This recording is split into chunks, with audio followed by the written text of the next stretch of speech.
Moro moro ja tervetuloa seuraamaan jälleen kerran suunnistusvideota tänne Helsinki-Vantaa, missä nyt ikinä tälläkään kertaa ollaan. Oliko tää Jakomäen aluetta ja SM-esikisa, ensi vuoden SM-kisat järjestetään Vantaalla, niin tähän semmonen esikisa ja tää on iltapäivän suoritus. Jos et oo nähnyt aamupäivän suoritusta, käy kattoo se tuolta oikealta ylhäältä on linkki tai kanavalta aiempi video, niin ykkönen melko simppeli ja taas vaihteeksi, että toi aamupäivähän oli aika todella helppoa ja vähän ehkä sikäli tylsä rata, vaikka oli kyllä oikeasti tosi mukava alue juosta, mutta oli vähän tylsää. Ykköselle tämmönen kiva pujohtelu ja siitä rasti ja meinas josta tonne mummon kukkapenkille, mutta sai sitä parilla askeleella hyvin käännettyä. Ja kakkonen oli tämmönen siirtymäväli kolmoselle. Tuli kyllä nyt otettua huono valinta valitettavasti. Ja no mitä? Jatketaan siitä mihin aamupäivällä jäätiin, eli leimojen huonoja ottamisia. Se oli jo, oliko se 4. jo tälle päivälle ja Ei perse. Lola.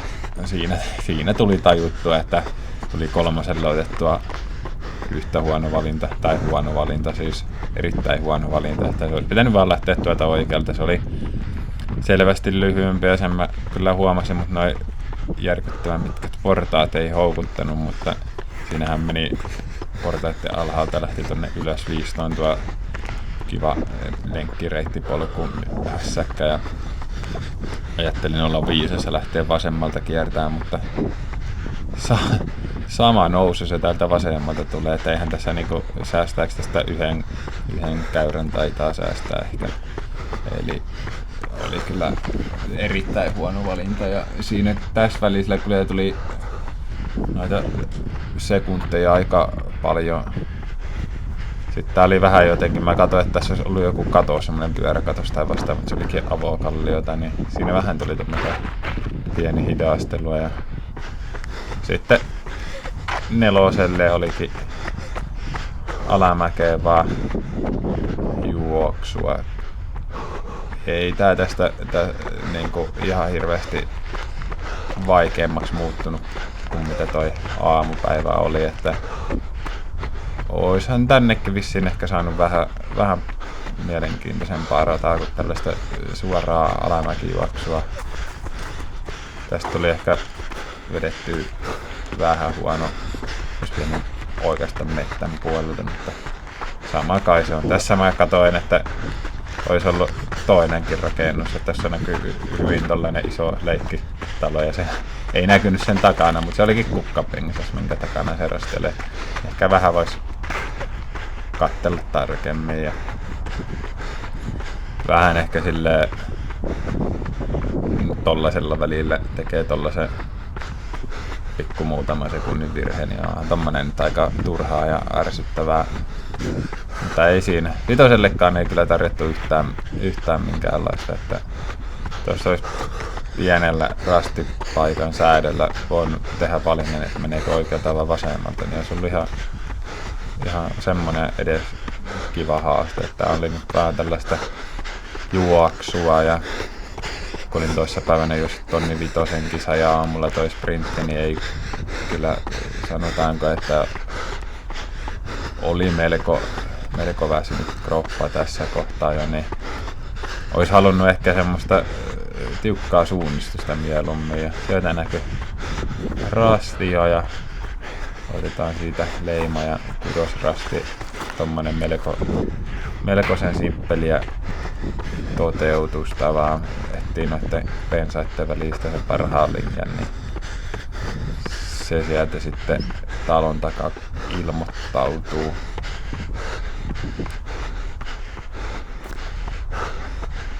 Joo. Tämmönen ihan sikäli ihan kiva alue. Kerrostaloa, rivitaloa, tai miten nää kerrostaloa tää on. Ehkä ei kyllä yhtään itteni lemppari, mutta nää on ihan ok. Nää on ihan hyviä sprinttialueita, mutta ei nää todellakaan lemppareita. Ehkä vähän turha helppoa ja tylsää itselleen, että tällaista seiskallekaan ei saatu oikeastaan mitään valintaa niin aikaiseksi, niin ihan tommonen aika tylsää suunnistettavaa. Ja sit kun siellä on haasteita, niin ne on joko oikea tai vasen, niin ei ehkä ihan itelle lemppari. Että se aamupäivä oli kyllä niin kuin maastona, se tuntui jotenkin tosi kivalta, vaikka oli ehkä vähän tylsä ja juoksuvoittoinen rata, niin kuin tääkin juoksuvoittoinen rata onkin.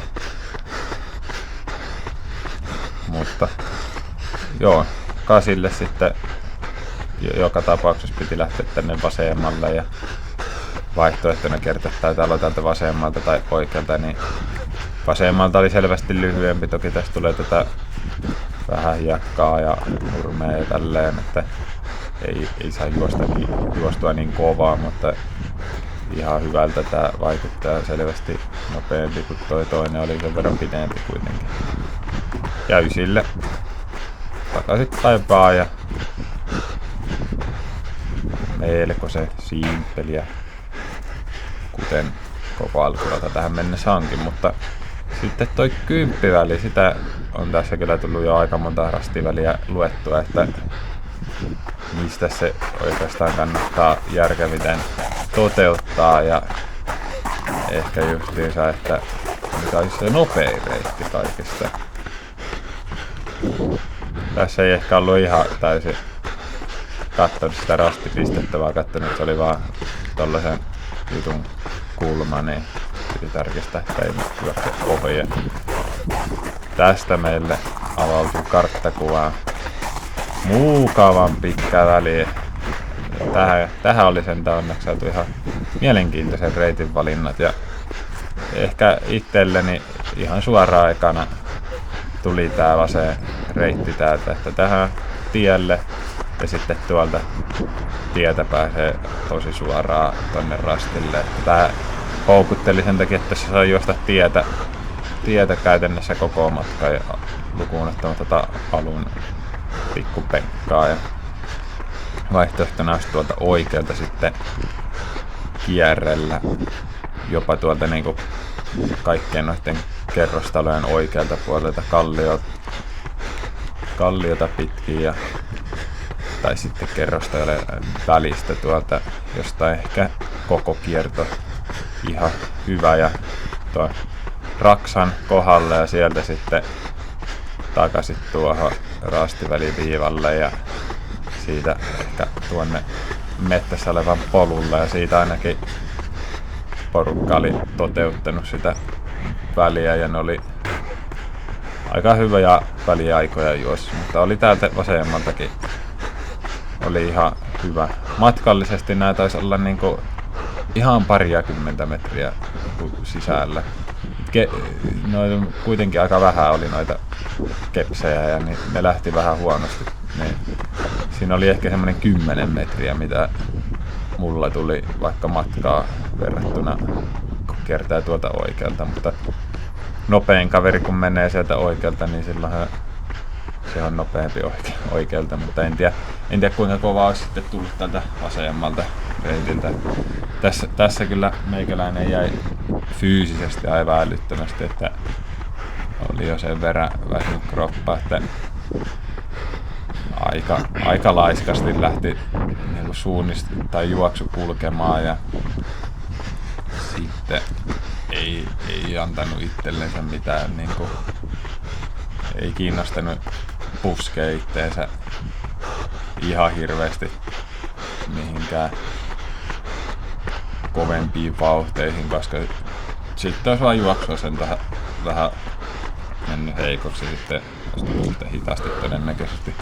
Tässä tuli ehkä ainoa on virhe ja mitä tähän alkumatkaan sen kolmas väli lisäksi tuli, että en nähnyt tuolta vasemmalta reitiltä tuolta katosta, että sieltä olisi ollut lyhyempi, mutta ei tää nyt ihan montaa sekuntia ollut kuitenkaan täältä hitaampi. Sitten 12 otin täältä vasemmalta suoraan tänne isoon tien varteen ja täältä vaan tää oli selvästi kyllä kaikista kaikista paras ja lyhyinvalinta taas jälleen kerran. Melkoisen kuitenkin. Se on 11 väliä. Se jää vähän harmittaa, ettei nähnyt tuota katosta. Jotenkin kuitenkin sitten jäi olettaa vähän niin kuin, että menee yhtä simppilillä vasen oikein välillä. Niin kuin koko rata muutenkin. Niin siinä ehkä sitten SM-kisoihin huomioon, että siellä saattaa olla just jotain tämmöisiä pieniä katoksia, joita kannattaa huomata.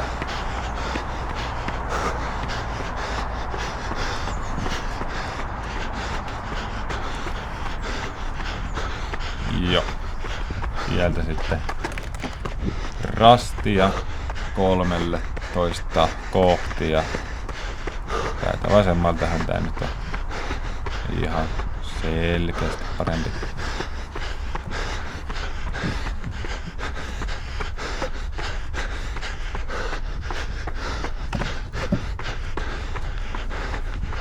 Siinä oli jollain muuttohommat käynnissä.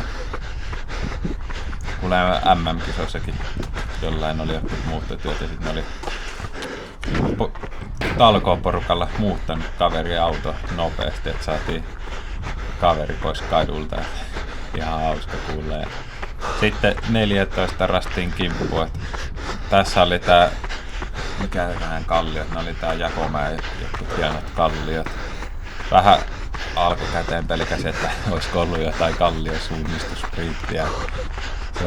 Onneksi ei ollut, että se olisi kyllä ollut ihan mielenkiintoista. Täältä nyt joutui sitten vaan juosta lenkkipolkua pitkin. Ja tässä kyllä rupesi viimeistäänkin painamaan mieliä ja kroppa ja keho ja kaikki muu melko lailla kasaan, niin voitti vaan pakottaa tuota tartan lukua, että jaksaa katsoa tuota sen parhaan valinnan seuraaville väleille ja koittaa löytää sieltä ne parhaimmat ratkaisut ja pienemmät kolot myös.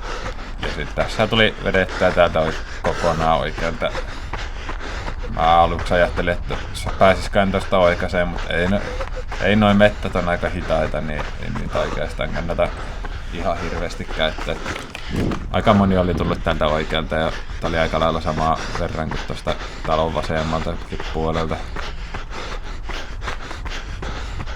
Ja 15 taas sai runtata täältä simppeliä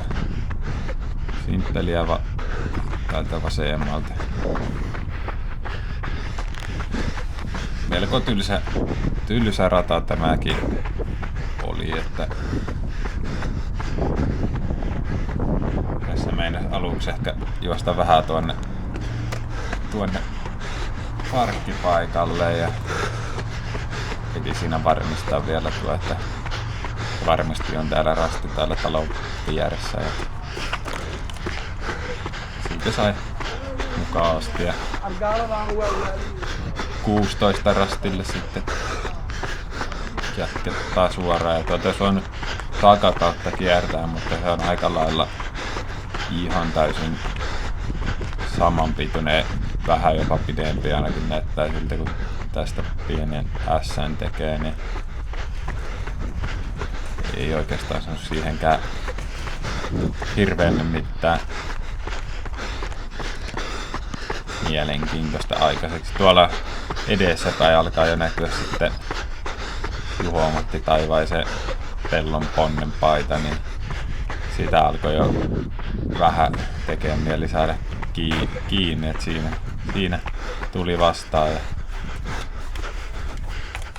se on aina ihan kiva, jos saa edellä lähteneen kiinni, niin siitä saa kuitenkin ihan hyvää vetoapua ja ehkä sitten kuitenkin noi rastipaikat, jos kaveri käy leimaamassa siellä aiemmin, niin sieltä saa hyvää linjaa ja nopeuttaa sitä suunnistusta. Tähän tuli ihan 17, tää oli ihan mielenkiintoinen rastiväli. Mä en oikeastaan missään välissä ajatellut tätä vasenta valintaa. Se ehkä toi keskellä oleva pieni mäen tömpärä, missä on toi avokallio, niin vaikutti jotenkin tosi hitaalle.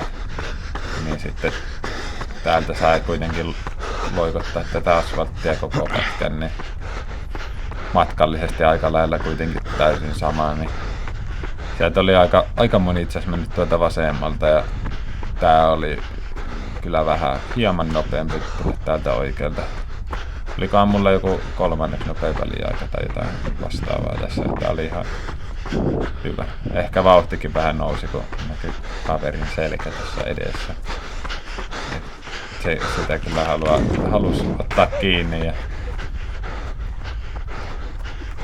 sieltä sitten pikkurastivälillä seuraava rasti ja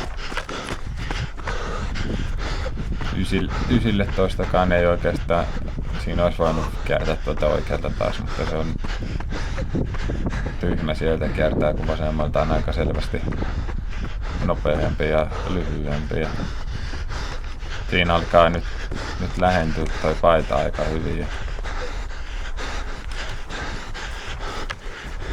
siitä ei ottanut taaskaan leima, niin sai vähän muutaman metrin siinä näkee, että ton verran siinä sitten häviää, kun joutuu leiman ottamaan uudestaan. Ja oliko toi nyt niinku 5. vai 6. kerta tälle päivää, kun ei ottanut leimaa, että ehkä pitäisi vähän panostaa tuohon leimaamiseen ja ehkä just enemmän siihen, että tuossa vähän varmemmin tai sitten vaan opettelisi leimaamaan paremmin. Menee vähän hätäilyksi tommonen.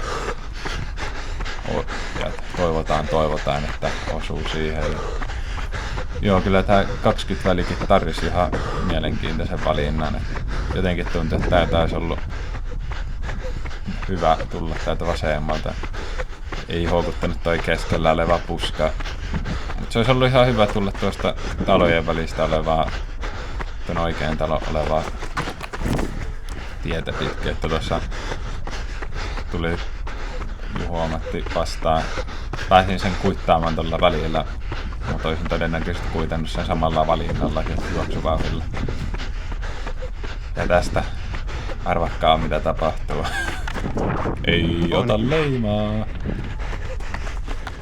Yllättäen. Taas sama homma. Vähän kyllä nyt harmittaa, että mikäkään homma tossa oli. Kuitenkin ihan no on toi nyt aika monta vuotta vanha jo engitti, ettei se akun vika ottaa mitään, mutta joo, semmonen. Vähän tylsä kisa ja juoksua ei kulkenut, niin vähän ehkä tämmönen tyngän puoleiseksi jäi tänään. Jes, nähdään seuraavissa suorituksissa.